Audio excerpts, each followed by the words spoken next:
Well, this evening we are continuing to park in a very critical chapter, and that is Genesis chapter 1. You know, as I was preparing and thinking of some of the different material that I believe the Lord has put upon my heart to share here this evening, one of the things I did was started to review. You know, this is night 4 now, week 4, that we have come together and we're looking at the Genesis record.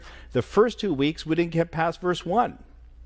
And now I promise you it's not going to be that slow all the way through the book of Genesis through this study. But as we've already discovered, that first verse is so important, and the unpacking of that verse in the rest of Genesis chapter 1, and then we'll also look in Genesis chapter 2, is absolutely critical, not only through all of history, but in particular this point in history today. And we looked at that on night 3 when I had the privilege of sharing, or maybe it was night 2. Yeah, no, it was night 2 when I had the privilege of sharing about the first verse in the Genesis record in Genesis 1 and 2 in the light of prophecy. What does prophecy tell us about this particular 2 chapters of Genesis? What makes it so important, and how does it reveal the heart? It's even tied in with the seal of God on the foreheads of the saved. And so what we do with the first 2 chapters of the Bible is critical in regards to our relationship with God, with Christ, as well as our relationship with the rest of the scriptures that Christ has given to us and his Father as well. And so we continue on that vein. Now, last week we had a special guest, and I watched him online at home a week ago, and so it was nice to have a fresh face. And we thank Carlos for continuing on and sharing with us some different ins and outs. And he walked us through almost all the verses of Genesis chapter 1. And so he made some very good progress for us. By the way, before I continue on, I want to recommend a little book that I read many years ago, and I've always had on my free literature rack in the different churches I've pastored. I've given many of them out in different evangelistic series that I've had the privilege of preaching. And that's a little booklet that Amazing Facts publishes. They've been publishing it forever. Joe Cruz wrote it many, many decades ago, and it's entitled How Science, or How Evolution Flunked the Science Test.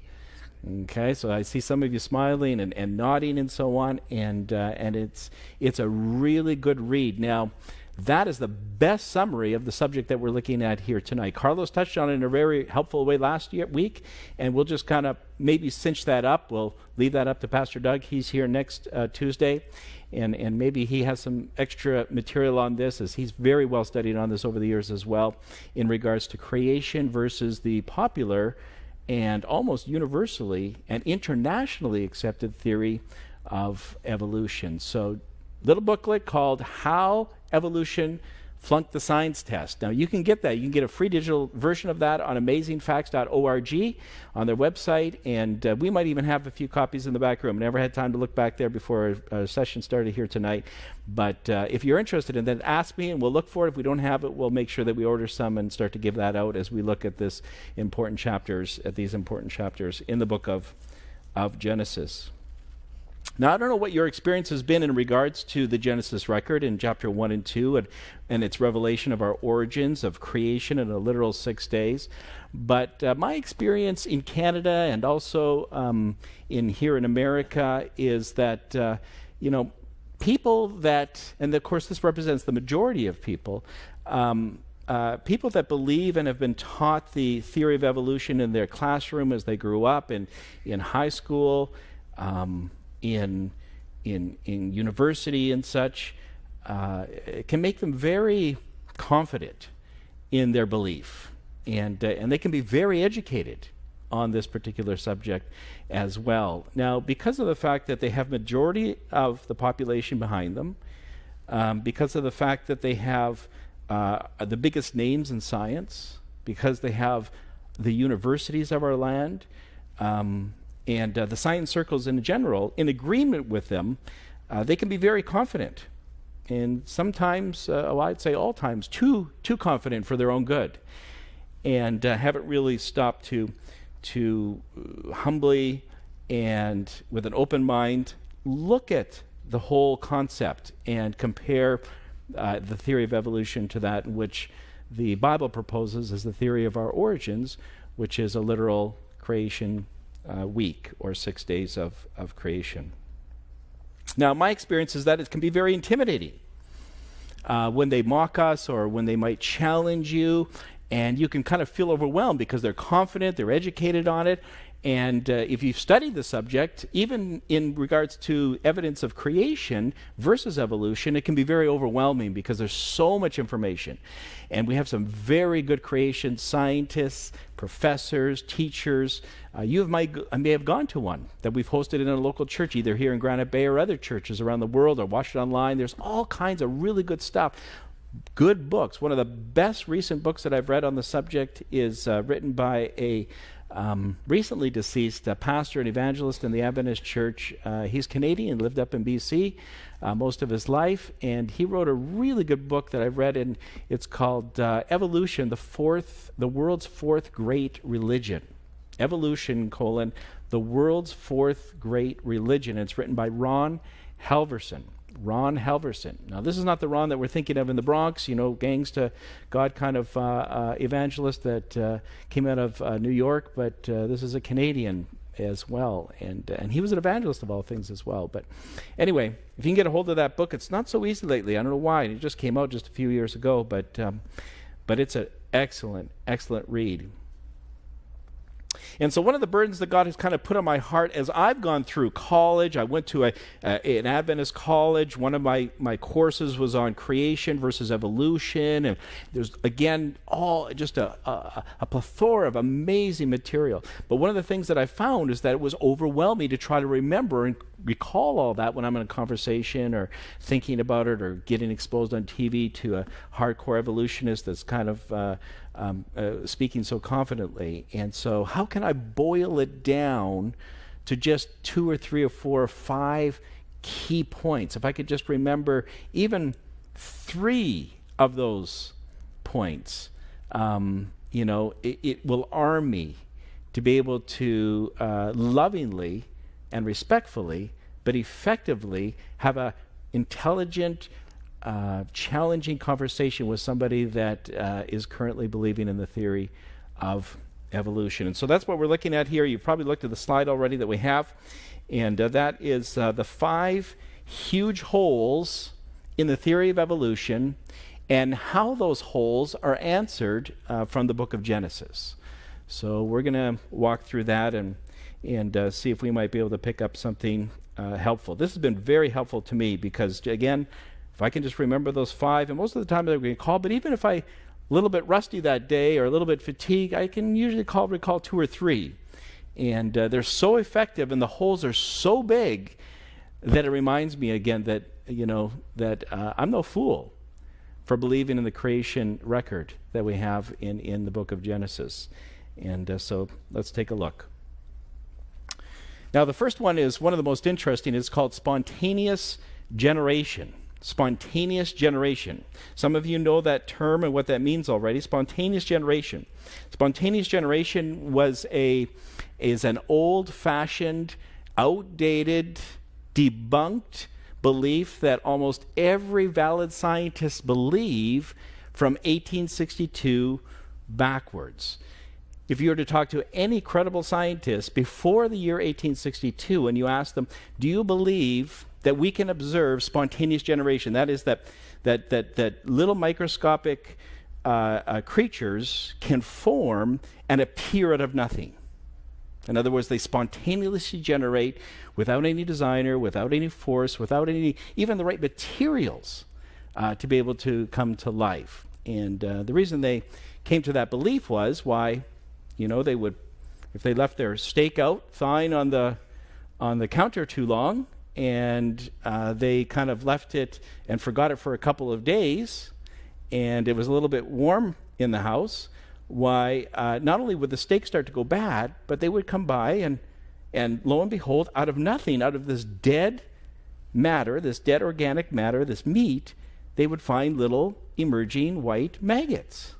They just come out of nothing. They would spontaneously generate without any explanation right out of that dead meat, right out of that dead material.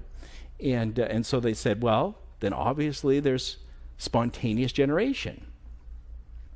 My wife and I like to backpack and hike And so one of the nifty inventions that they've come up with recently, over the last several years now, is what they call a water backpack. And so it's a backpack, and sometimes you can put your gear and some stuff in there as well and such, but there's like what we call a water bladder. And so it's like a soft plastic bag, and then you kind of fill it up with water, and you put your tube, and then a tube comes out of the top of the backpack, and then you can just kind of hang it in front of you, and it has a little soother like sucker at the end, and you can just bite that and suck on it, and it just takes the water right out of the tube. You don't have to try to reach around and get a water bottle or anything. You can just suck on that water as much as you want, as often as you want. So it's very helpful if you're hiking or mountain biking and that type of thing. Very popular. So anyway, Denise and I have been using that for a number of years, but one of the things that's quite interesting is that all we put in there is just pure water. And yet if we leave that kind of a little bit full, or just a little bit of water in there, and then we put it away for the season, the winter comes along, and we leave it out in the garage shelf for 2 or 3 or 4 months, and we find that we go back to get it. Why, there was once we went on a road trip, and we pulled it out. We hadn't used it yet. I never thought of checking it. I pulled it out in the morning before we went on this major hike. We were down at Joshua Tree National Park.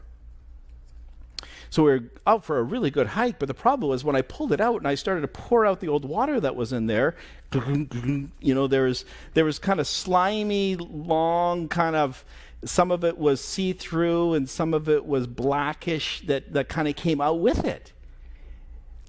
Now, the question that I ask you is, did I put those in there? No. Okay, well, I kind of did, but I didn't do it on purpose, did I?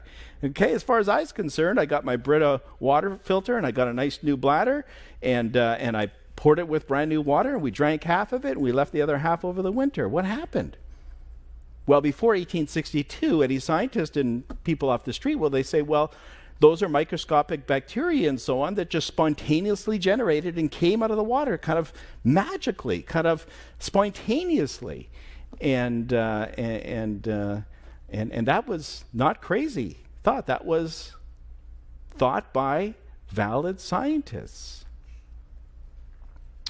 Do we believe that today? No. Are you sure? Yeah. Okay, well, it says no. He's speaking for all of us, I think, here in the room. I'm guessing. All right. Now, the reason I'm saying are you sure is because that is the most fundamental, primary premise of the theory of evolution. Evolution falls or rises on whether that is true or not. Interesting. Paradox. Louis Pasteur. Anybody heard of Louis Pasteur? Okay, so I see some hands up. Some of us were exposed to Louis Pasteur in our school days and such. And Louis Pasteur is he's a larger-than-life scientist. He was a genius. He was one of the most accomplished, celebrated scientists in all of history.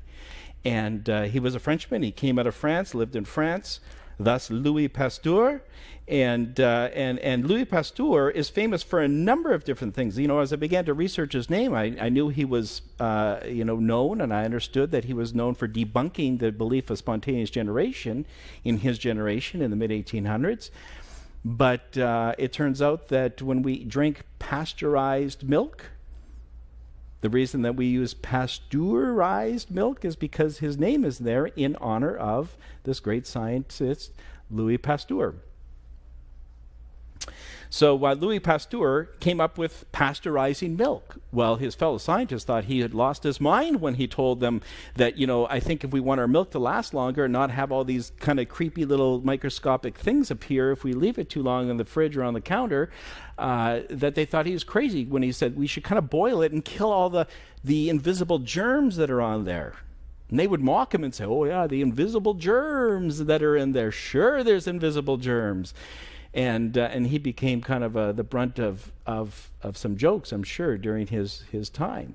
Now, of course, we laugh at the fact that you could ever believe that there isn't such thing as microscopic, visible or invisible germs, that you need a very strong microscope to be able to discover and learn about and understand. And so Louis Pasteur was actually the originator and was the original mind that started to believe that there were microscopic, invisible organisms called germs. And these were the cause of disease and complications and infections after surgery and so on, as well as in food products like milk. So Darwin started to think, you know what? I don't think that these microscopic or even larger bacteria and large colonies of bacteria that appear in our water, you can just kind of put some water in open space and with open air, and lo and behold, these little creatures started, colonies of creatures and bacteria start to appear. And he said, I don't think they come spontaneously. I think they come from other bacteria, and they have a father, and they have a mother, and they have parents that are similar to themselves. And so he went off and he proposed it first to the scientific community. Most of them, met it with skepticism and mockery and so on. And so finally there was this debate that started to develop within the scientific community, which is, who's right? Is Louis Pasteur right, or have we been right all along, like we've always assumed? And so then there was an organization within the scientific community in Europe that came up with the, and I'm not going to pronounce this right, that came up with the Alhambert and Halbert Prize. And the prize was offered with a large sum of money of reward and prestige and so on within the scientific community. And they said, if anybody can come up with any kind of experiment that would disprove spontaneous generation, we'll award this prize and its different rewards to you. And so Louis Pasteur went into his laboratory and he was busy at work. Now the paradox is this. While Louis Pasteur was debunking and working at debunking the belief in spontaneous generation, there was another emerging scientific mind and name, and his name was Charles Darwin. Now Charles Darwin was busy, while Louis Pasteur was busy in his experiments in his laboratory, discovering germs and debunking or disproving the belief in spontaneous generation. Darwin was busy writing his book called On the Origin of the Species. And the book was written and published in 1859. Now you have to remember that the experiments of Louis Pasteur did not come to their full fruition and demonstration of proof against spontaneous generation until 1862. And so this is all happening at the same time, very close. But Darwin was writing his book with a natural assumption of all scientists of his time that spontaneous generation was a reality that had been witnessed hundreds of times, thousands of times by all kinds of scientists and people. And so when he wrote his book to say that the first organism, microscopic kind of single-celled organism that began in this primordial kind of stew of different inanimate material back in 3.8 billion years ago and so on, kind of spontaneously generated out of the water, well, that was easily acceptable both for him as well as for his audience.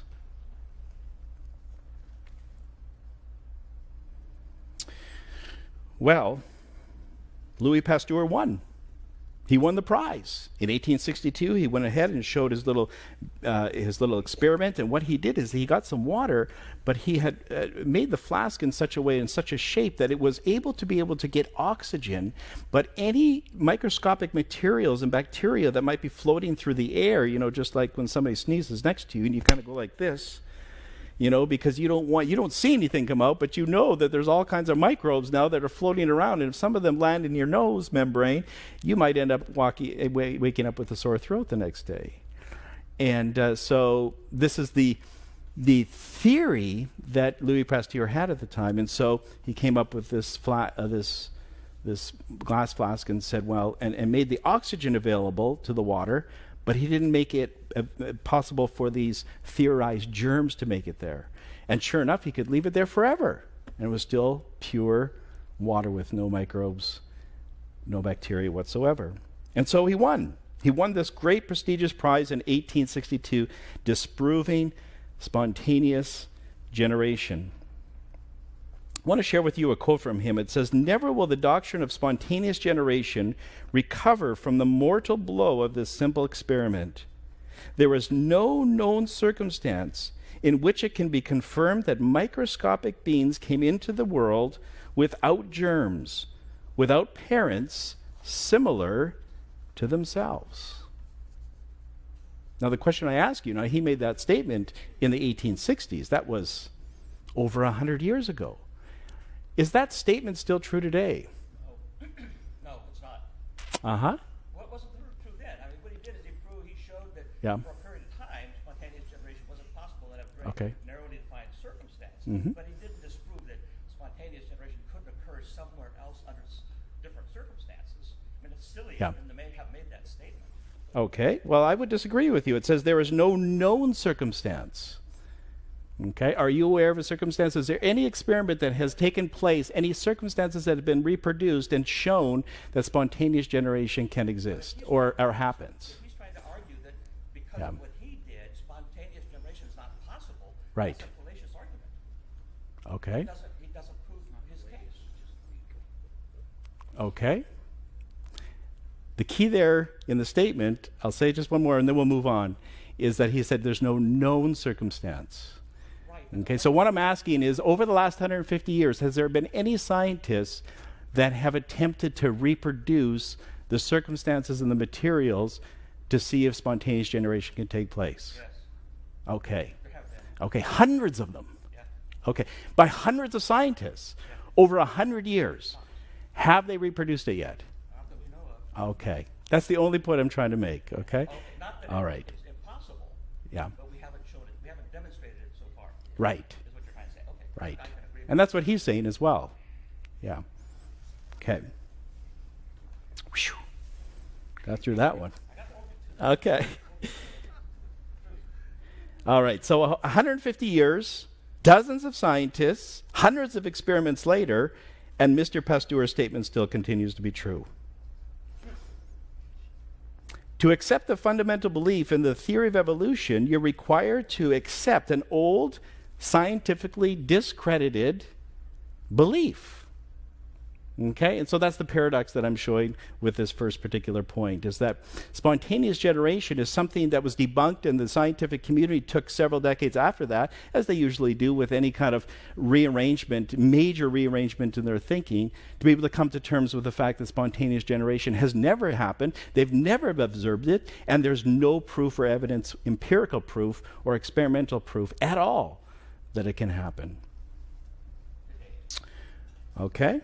The Bible also agrees with this and reveals that there is no such thing as a single organism that has ever found its life force without Christ. In John chapter 1 and verse 1 and verse 2, the Bible gives us another proposition. Okay, it says, in the beginning was the Word, and the Word was with God, and the Word was God. And nothing that was made without him was made. And so does the Bible tell us that it is Christ that is responsible for the generation of life? Yes, it does. Okay? So you have two different propositions. For me, spontaneous generation and the belief in spontaneous generation is pure illogical faith. Okay? There is absolutely no empirical evidence, despite the hundreds of different experiments. It has not been reproduced or demonstrated to even be plausible, yet alone actually reproduced. So what is the Genesis answer? Genesis answer, now Genesis has an answer to this whole. In Genesis chapter 2 and verse 7, it says, God breathed into his nostrils the breath of life, and man became a living being. Okay, so what did God do with the inanimate? Because when he first molded Adam, as you look at the full verse, he made him from the dust of the earth. He made him from the physical matter. Inanimate matter. Is dust living?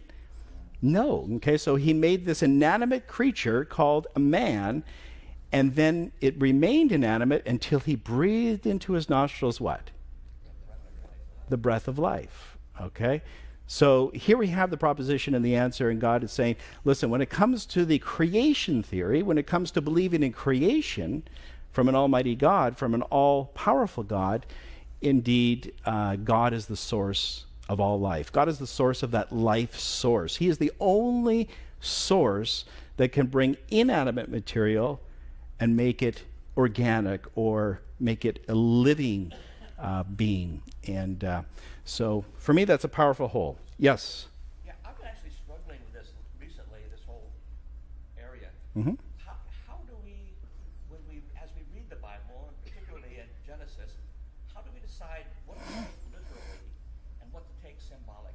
That's a good question. Okay, so Mike is asking, when you read the book of Genesis, how do you know what to take literally and what to take symbolically? And the answer is the second most important rule in Bible interpretation. The first important rule, the most important, is to ask for, this is a review now, to ask for the Holy Spirit. All right, Jesus says, I will send the Holy Spirit and he will teach you all things and bring to remembrance all things. Okay, so is the Holy Spirit our teacher? Yes. So if we want to be taught from the Bible, we have to ask for the Holy Spirit. The second most important rule is context, context, context. Okay? So context is the answer. Okay? So you need to look at the context. Is the context of the actual chapter or the chapters or passage that you're looking at, is there any evidence that it's intending to be symbolic, or is it a historical, literal account? Okay? Now when... Pardon me? That was hard to determine from time to time. I haven't found it hard. Really? No. No. I mean, sometimes it is gray. I'll give you that for sure. But I'd say that's the exception rather than the rule.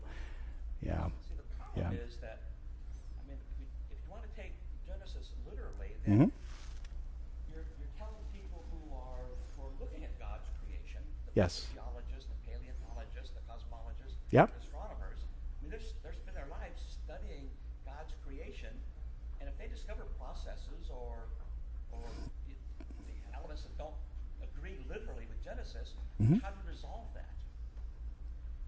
I mean, that's a question that's too open-ended to be able to answer here tonight. Yeah, Dr. Ing. One advantage we have is we have the spirit of prophecy. I know some people say the Bible is the Bible only. Yeah. Revelation refers us to the spirit of prophecy, so we have that. And, you know, all true science agrees with the Bible. Okay. Doesn't agree with the Bible, it's not true science. We need to recognize that. Yeah. Yeah, and that's a belief that the Holy Spirit and the study of the Scriptures and to look at the overall evidence that is there, and so we're looking at one facet of that and why, it's not. You don't have to be a fool to believe in the Genesis record. Believe in evolution. Yes, Believe the biblical story. that's right. Yeah, and spontaneous. Thank you. And so we apologize to those who are watching online because I know sometimes they express their frustration when they can't hear our conversation that's taking place within the sanctuary. But we have a gentleman that is saying that we have the Bible record, we have the spiritual gift of prophecy that also talks about the Genesis record. We talk about creation and so on, and talks about it in a very literal way. But my experience has been that when I look at the Genesis record, the context is very clearly a historical record, and Moses had intended it to be that way. And so it's very important for us to be able to know how we approach this, and how did Jesus understand it, and how did the other prophets understand it. Because you have to remember that Moses was not the only one that said that when God spoke something, he literally spoke, and then boom, it happened. Creation happened. Things were engineered and came to life, and began to live and breathe, and all the other things that the different creatures have different capabilities to do. And so it's not just Moses. It's consistent all the way through the Scriptures. God spoke, and it came to be. God spoke, and there was life, and creation, and planets, and so on.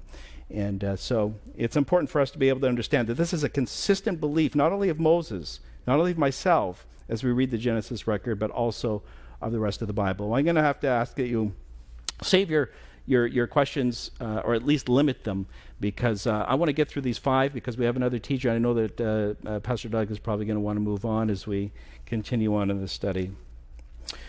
Okay, so the Genesis answer we looked at, and so Genesis gives us an answer to this first hole in the theory of evolution. Second hole in the theory of evolution that is one of the biggest reasons why I reject the theory of evolution and adhere to the theory of creation is through discovered complexity of single-cell organisms. And so we'll ask our AV person, Gary, if he could put that up for us.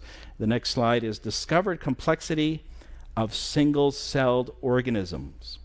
Now, one of the other things, not only did Darwin assume that spontaneous generation was something that was observable and was provable through that observation and was on the same page as the scientific world of his day and generation, in regards to spontaneous generation, but also in regards to the cell, the human cell, or any cell, even a single cell bacteria, was understood to be much simpler than we have understood it today. Why? Because as scientists have continued to look deeper and deeper into the cell, and as they discovered the subworlds that exist within a cell, they have discovered that the cell is one of the most incredibly complex and sophisticated mechanisms in the entire planet. And that's just one single cell. When you look at the cell, you have the nucleus, you have your mitochondria, which is producing and manufacturing energy. You have all these things, the DNA world. All of these things began to be unraveled one decade at a time, one discovery at a time, by the different scientists over the decades that went by since Darwin's day. And so is the cell much more complex than was understood in Darwin's day? Light years more complex. In fact, scientists now are comparing a human cell, or any kind of cell, living cell, to that of it to be as sophisticated as a space station. Okay, and Brummund is suggesting maybe even more, and I might have one or more scientists that might agree with that. I'm not a scientist, and so I got to be careful not to get too authoritative in my understanding of the ins and outs of a cell. I did take biology at a college level, and learned about the cell, but that's limited compared to a career biologist and so on, or a cellular biologist. But as I've read the quotes and as I've studied this, both by creationist biologists as well as atheistic biologists and evolutionist biologists, is that they all confess that this cell, they all state that the cell is way more complex than we ever would have guessed even 30 years ago, and then 20 years ago, and then 10 years ago, and even today. And so there is a little universe, sophisticated universe, that is taking place within each and every microscopic cell. Now I can share with you some of the different mathematical theories and probability studies that have been taken. And if you talk to 3 different mathematicians that have come up with it, you'll probably get 3 different figures, but they're all so astronomical that they say, really, once we get to this point in math, we just say it's literally impossible. It's an impossibility. Now, sometimes that can help, and for me, it's kind of confirmed a little bit in concern to that, but just the fact that the cell is sophisticated as it is tells me that the probability of that taking place spontaneously, and of course, we're going to talk a little bit later about how that cell, in all of its sophistication, would not be worth much if it wasn't all there at the same time in function. And so this ties in with another hole that's coming down the pipe in these 5 as well. Yes, Mike, you're bursting at the seams. Briefly, yes. Because something is too complicated for us to understand. Yes. Doesn't mean that it has to be derived from magic or God, or there are natural processes that Yeah. are more complicated than we understand. Yeah. I mean, Yeah. Mike, nobody in this room believes that it came from magic. 200 years Yeah. ago, doctors, if you were Yeah. sick, they would bleed you. Yes. So we make progress. Our Yes. understanding improves. Yes. So I wouldn't argue that just because it's complicated doesn't mean we can't understand it. That's not an argument that I Well, we understand it. We understand it, but we're not talking about understand the complexity and sophistication of a cell. We're talking about whether a cell is, whether or not that can happen spontaneously. If you give enough inanimate, random ingredients in a little bowl or sea or, a lake or whatever the context is, and it all comes together and becomes a working mechanism. Thank you. Yeah. Okay, number 3. Oh, number 2 is, what is the Genesis answer? Okay, so for many, including myself, huge hole number 2 that makes it really improbable and unreasonable for me to accept the theory of evolution. Genesis gives us an answer and says, well, I can fill that hole. And so Genesis chapter 1 and verses 21 to 22 says, so God created how many living things? Every living thing that moves, saying, be fruitful and multiply. All right? So what is Genesis proposing to us here? And so instead of looking at random probability over millions and billions of years with random materials that kind of come together and become more complex than a wristwatch and as complex as the space station, suddenly is working all at once and is functional and so on. Okay? It's saying that even down to the microscopic level, which we didn't understand then, Yes. that he created everything to reproduce. Okay. We didn't understand it then. Yes. Okay, so he created everything to reproduce. And that comes back to Louis Pasteur's statement, which says that all life that we find on Earth has come from previous parents similar to itself. Yeah. Okay? All right, so that's the procreation part of it. So Genesis proposes that all organisms were engineered. Okay, there was an intelligent mind behind it that engineered it, that decided how the mitochondria would work within the cell, decided why it was important and as the factory for the energy that would continue to produce the energy that it would need to bring the inanimate material that is now organic into motion, into function, into intelligence, and so on. He had engineered all that beforehand. And then not only did he engineer it, but then he brought the inanimate material together, and then he breathed into it the breath of life, and it became a living being. And then he said, not only that, but I'm going to give you the ability, and I'm going to build into that design the ability to procreate, to be able to reproduce yourself. And so we find that taking place even today. So complexity of single cell organism makes sense in the light of Genesis. In the light of the theory of evolution, for myself, that is a huge hole. Okay, number 3, the missing link. All right, now this is probably the most common one. If you were to say, of all the holes in evolution, and you could only think of one or give me one of the most compelling ones, and for me, this is the most compelling one. Of all the most compelling evidences that we have, or lack of evidence in this case, in regards to proving and giving reasonable evidence for the theory of evolution, it would be the missing link. Okay, the missing link is the biggest, giantest hole of all in regards to the theory of evolution. The evolution theory logically demands how many fossils? Thousands of fossils of animals in transition from one kind to another kind. Okay, if it is true that reptiles existed before birds, and I'm not sure, it depends on what evolutionist you talk to, because the theories are different. If you put 10 evolutionists in the same room from 10 different locations around the world, not all their opinions and conclusions are the same. There's a variety amongst evolutionists themselves.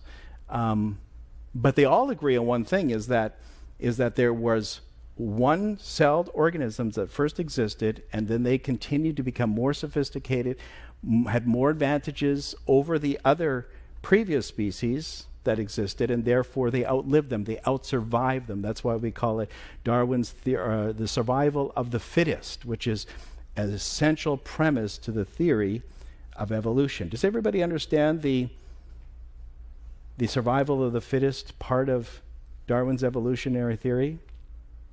The survival of the fittest? Just go to Africa. Okay, the survival of the fittest is a major primary premise of Darwin's theory of evolution. And that means that if I'm born, and I'm born as let's say as a human, I'm just using a non-real example, or let's say a reptile is born, and all reptiles had no eyes up until that point. They had no sense of sight whatsoever. But then all of a sudden, mommy reptile and daddy reptile came together, and they conceived, and they procreated, except while they did that, there was a random mutation. It was a distortion in the original DNA that had come together, that had reproduced all the eyeless reptiles or lizards before them. And so one was born with sight because of that mutation. Now that reptile went out and he just gorged himself. He ate like a king compared to the rest of the reptiles, because he could see everything now. Not only could he smell and touch and feel like the other ones maybe he already had as far as different senses, but he could see the little guys as well as far as insects. And so he'd go out there and he'd get all those insects before the rest of his little buddies all got the little insects. And so he was one of the last ones that were surviving. And so all the other poor buddies, they kind of died off, and the sightless reptiles eventually died. And he went off and conceived with another reptile, and lo and behold, they gave birth to another seeing reptile. Okay, and so they were stronger. It was the survival of the strongest, the survival of the fittest, because a seen reptile is much superior to a non-seen reptile. Now, that's just a small adaptation in the theory of evolution. We're going to look at how that's a huge one as far as, a organism, a creature having no eyes and sight, and all of a sudden having eyes and sight. But we're talking about a lizard that all of a sudden has an advantage somehow by becoming half of a bird. And so the mutation is such that he's half of a bird, or maybe an eighth or a 16th of a bird, or he has a little bit of feathers now and the other ones didn't.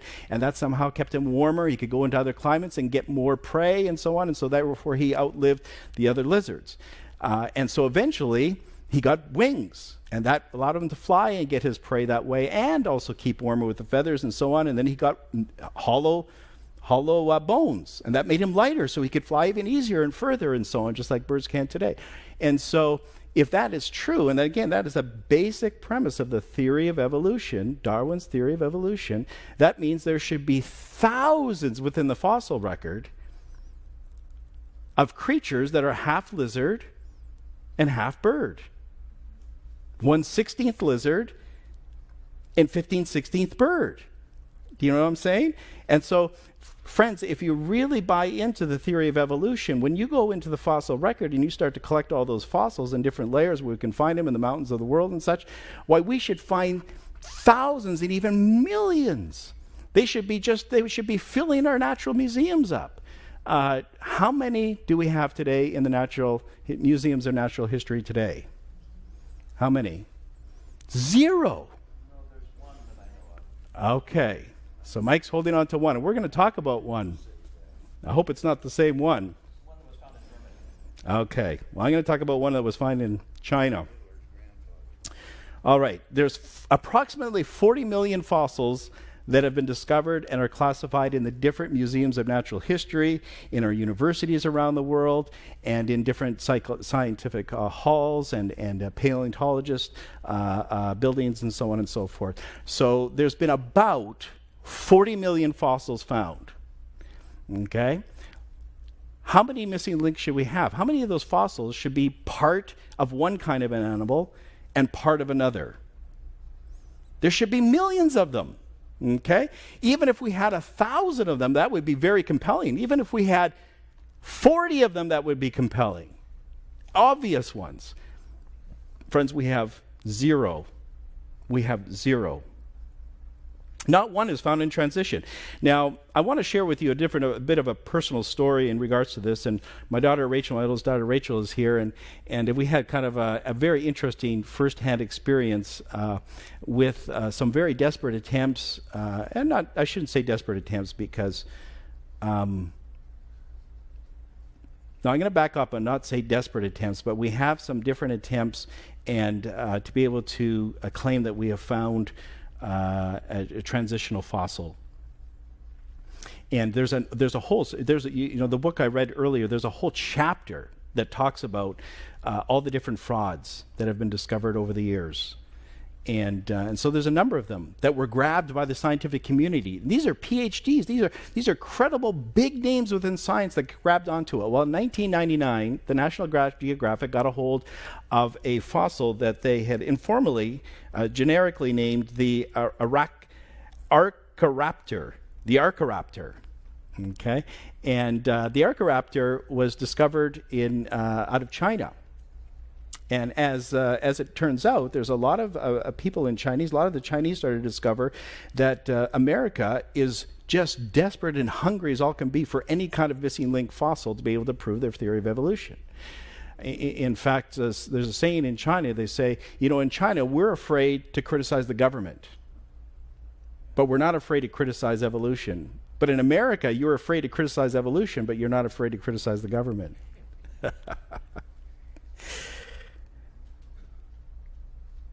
This particular fossil was taken by some Chinese that found some valid fossils, one from a primitive bird of the past, and the other was from a, what was it again? I want to make sure I get this right.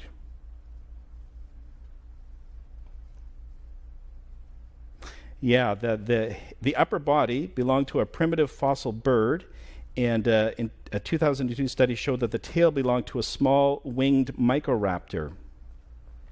And the legs and feet belong to as yet unknown animal, and so what they discovered that it was actually a conglomeration, a man-made conglomeration of 2 or 3 or 4 different creatures and fossils, and so there are some Chinese citizens that kind of took those and they glued them together, and when you see a picture of it, you can see the cracks and so on, but there's fossils that come out with cracks and so on because of the elements and so on. So that's not unreasonable for them to be able to see the cracks and say, well, that's from the elements and so on in the wilderness and outside and so on. So on National Geographic, before they really took their time, they just took that and ran with it and had a big centerfold feature on it in the 1990 edition and ran with it and said, we found the missing link. We found the missing link. And they were just so excited until just a few months later, as some people scrutinized it and scientists scrutinized it just a little bit carefully, discovered that it was glued together. It was glued together. And I'd given Rachel, my daughter, this book that I was talking about later, Theory of Evolution, or Evolution, the Fourth World Great Religion, and the world's fourth great religion. And I was so excited about it, so important. I paid her to read that book. I said, I'll give you $40 cash if you read this book cover to cover. And so she knows money and she could smell it, and she also knew that if I was important to me, I think that she read it as well. And so she read it cover to cover. And but before that, she had come home because she was going to the local community college, and she was taking Introduction to Zoology. Well, Introduction to Zoology in a community secular college, you're bound to be exposed to evolution. Well, lo and behold, she comes home one day and she goes, Daddy, have you ever heard of the Archaeoraptor? And I said, no. She said, how does that fit in with the creation account? Because my professor just told me that the Archaeoraptor is half reptile or half of this kind of creature and half of this other kind of creature, and it's one of the most compelling transitional links that we have. Now, she just took that course about 2 years ago. This is 2016. Now, that particular example has been debunked and proven as a fraud across all credible scientific circles since 1999. And then she read the book that I gave to her, and she looked it up, and sure enough, it talked about how the real history behind this and that the whole thing's a fraud.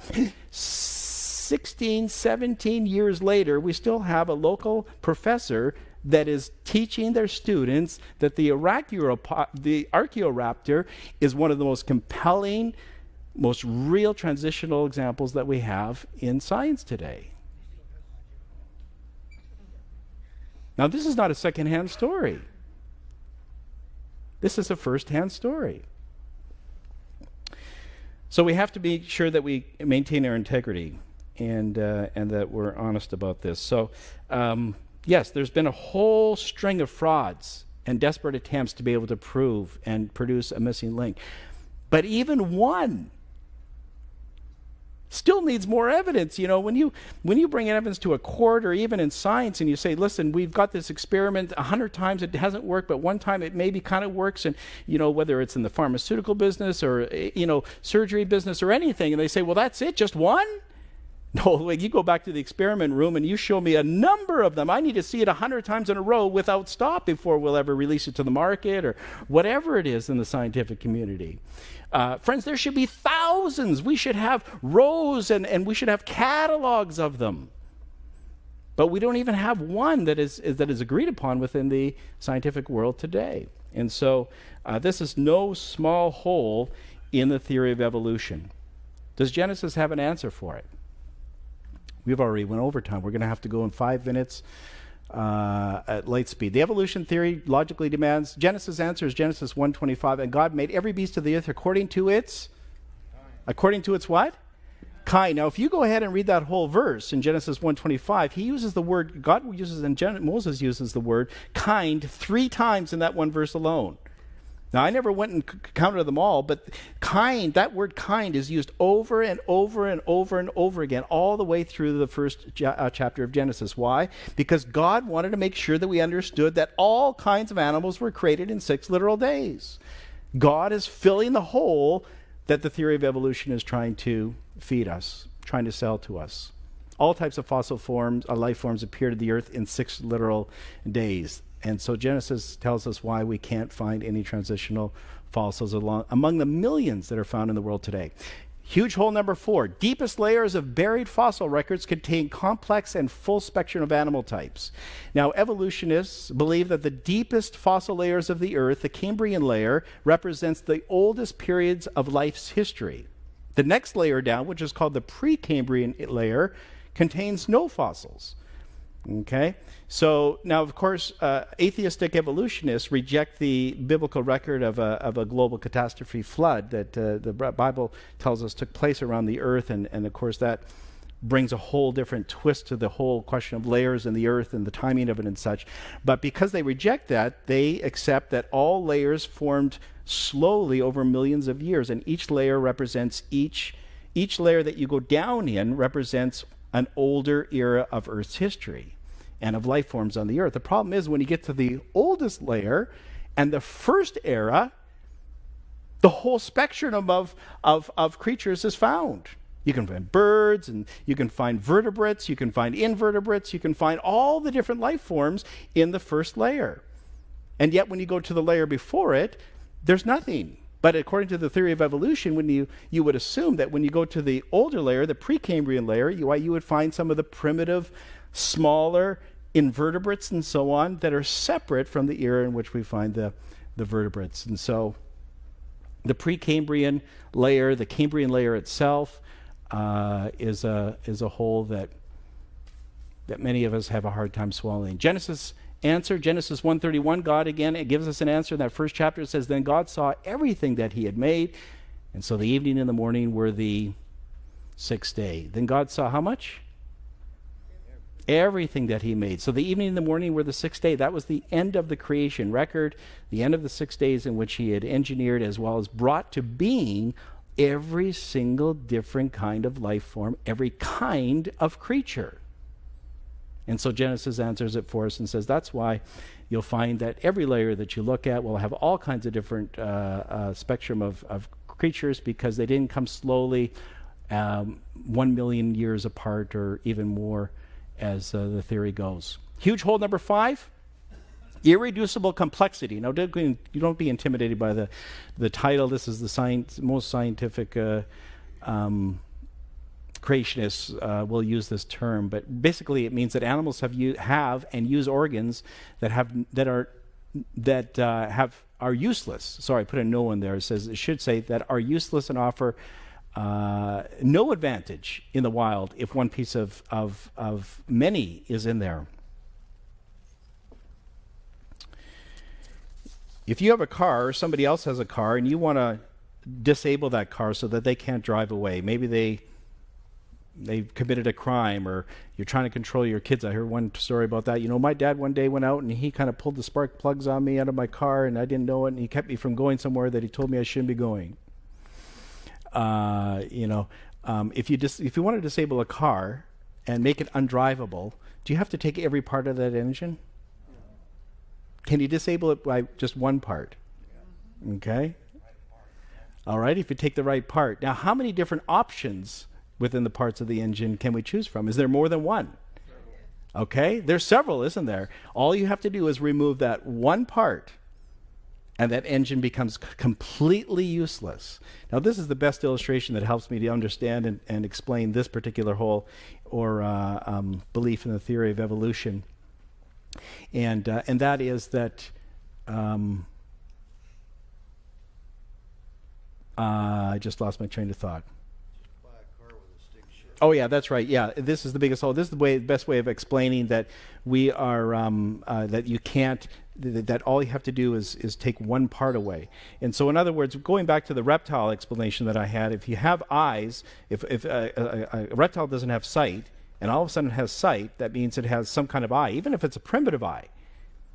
Okay, well, some evolutionists will say, well, they didn't have the complex eye, and they didn't have color and depth and everything like we do. They just had, even primitive eyes that doesn't have all the complexities and functions that our eyes still has multiple different parts, complex, sophisticated parts corneas and retinas and optic nerves and pupils and all these different parts. And if you take one of those parts out, how well is your eye going to work? Okay, it's not going to be any advantage at all. So in order for Mr. Reptile to be born from his parents with a beneficial mutation that makes him much more superior to his other fellow buddies that were also born in the same generation, he has to be born with an eye that has a retina, that has an optic nerve, that has a cornea, that has all these sophisticated parts all at the same time. Now again, friends, you don't have to think about the probability very long to recognize that this is really verges on ludicrous, if we're really going to be honest in regards to logic and probability factors and so on, for all that to come at the same time. Because if it doesn't come at the same time, just like an engine, if an engine arrives and it has all these amazing sophisticated parts, but 4 of the spark plugs are missing, how well is it going to work?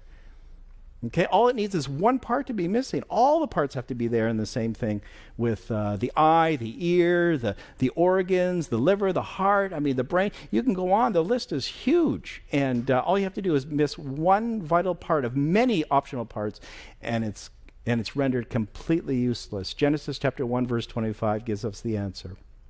And God made the beast of the earth according to its kind. And so, again, it's kind of the same verse, isn't it? But it gives us the same answer that God made. He engineered it. He made it according to its kind. If that particular kind was intended and needed eyes and sight, then it was made with eyes and sight right from the very beginning. And so it's important for us to understand that all life forms and all types of earth appeared in 6 literal days. Well, I hope you're not getting too burnt out on this subject, because it's an important subject, and I hope that these different 5 points can stick, again, without the details, but just remember, and even if you just remember 2, they're so compelling that for me, it just reconfirms again that I'm no fool for believing in the Genesis record, and the proposition that the Bible gives to me is the one that I accept, and I truly believe not only has the evidence on its side, but also has the Lord of the universe on its side and the Savior of the universe as well.